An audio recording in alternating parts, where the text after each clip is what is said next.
आचार्य प्रमोद कृष्णम का मैंने इंटरव्यू किया था और उन्होंने बड़ी इंटरेस्टिंग बात बोली कि कांग्रेस पार्टी में टिकट वो देते हैं जो कभी खुद चुनाव नहीं लड़ते।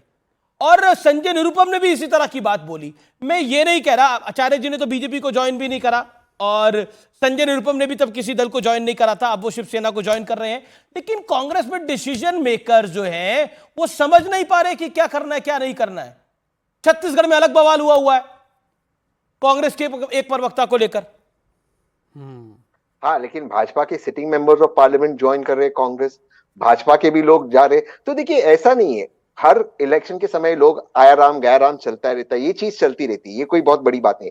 बात जो है जिस पर हमें फोकस करना चाहिए वो ये है कि किस तरह से आज हमारा लोकतंत्र में जो सवाल उठ रहे हैं उस पर हमें फोकस करना चाहिए। उदाहरण के तौर पर पहले 2 फेज में जब पता चला भाजपा का सफाया हो गया और 102 और 88 सीट में भाजपा कहीं नहीं आ रही है, अचानक से नंबर आते 5% वोटिंग बढ़ जाता है। इसमें सवाल उठने चाहिए। आपने अमीश जी, आप में बहुत आपकी रिस्पेक्ट करता हूं, कभी आपने देखा इस तरह से वोटिंग उठती हुई? क्या नंबर है, टेंटेटिव नंबर, कौन से नंबर है, इस पे सवाल उठने चाहिए। अब इस पर डिबेट ना हो तो रायबरेली में कौन जा रहा, अमेठी में जो कौन जा रहा, भैया 5% वोटिंग कैसे बढ़ा तो कैमरा है ना, बताइए ना कैमरा में कौन है ये 5%। ओके, शहजाद पूनावाला का जवाब जरूरी हो जाता है, शहजाद का जवाब जरूरी होता है, देन विवेक। तहसीन पूनावाला को पता होना चाहिए कि बहुत बार प्रोविजनल के बाद जब फाइनल टैली आती है तो 3-4-5% बढ़ता ही है वोट। परंतु मैं बोलना चाहता हूं कि ये तो हर घंटे ऐप पर अपडेट होने वाला डेटा है। आप वहां पर ऐप में देख लीजिए कितना वोट हो रहा है, अपडेट ऐप में हर घंटे से होता है। और दूसरी बात मैं आपसे पूछना चाह रहा हूं कि आपने, पता है आपको कि कई गवर्नमेंट ऑफिसर्स की और कई सारे पोस्टल बैलेट्स 2-3 दिन पहले गिने गए हैं, उनको जोड़े बगैर फाइनल टैली कैसे दिया जा सकता है? बस एन प्रेन प्रकार एन संस्थाओं पर जवाब जो है एक सवाल खड़ा करना है, ये एजेंडा बन चुका है। ईवीएम का मुद्दा हाथ से निकल गया तो अब किसी और तरीके से मुद्दा होता है। और देखिए, एक चीज को मैं आपत्ति करता हूं, ये आया राम गया राम क्यों?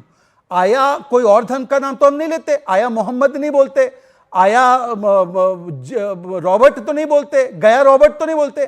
ये राम वर्सेस शिव करना, आया राम गया राम करना, ये कांग्रेस की नेगेटिव सनातन विरोधी मानसिकता को दर्शाता है। वोट का तो जिहाद हो, परंतु राम बनाम शिव करो और कोई भी नेगेटिव चीज से राम को जोड़ो। ओके, विवेक श्रीवास्तव, आपके पास आता हूं। विवेक श्रीवास्तव, आप लोग भी चाहते हैं अमेठी से राहुल गांधी लड़े और वायनाड को छोड़ दें?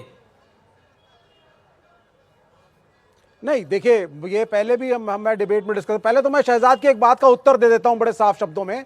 ये राम वर्सेस शिव की बात कर रहे हैं, इनसे ये पूछिए कि जब शंकराचार्य ने रामलला की प्राण प्रतिष्ठा वाले दिन पे ऑब्जेक्शन किया था तो चंपत राय ने क्या कहा था ऑनरेबल प्राइम मिनिस्टर के मित्रों ने कि ये तो रामदासियों का मंदिर है साहब, इसका शंकराचार्य और उनके लोगों से क्या लेना देना? किसने किया था ये राम वर्सेस शिव उस वक्त?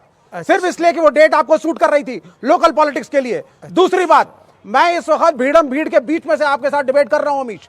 मैं कोई एसी में बैठने वाला नेता नहीं हूं। यहां टाउन हॉल पे चांदनी चौक पे खड़ा हूं, लाखों की भीड़ है। आज 1 मई है और मजदूर दिवस मनाया जा रहा है और मंच के ऊपर से नारे लग रहे हैं कि इस मजदूर विरोधी सरकार को हरा करके इंडिया को जिताया जाएगा, इंडिया गठबंधन को आना है और पूरे देश के मजदूर इसके लिए प्रतिबद्ध हैं।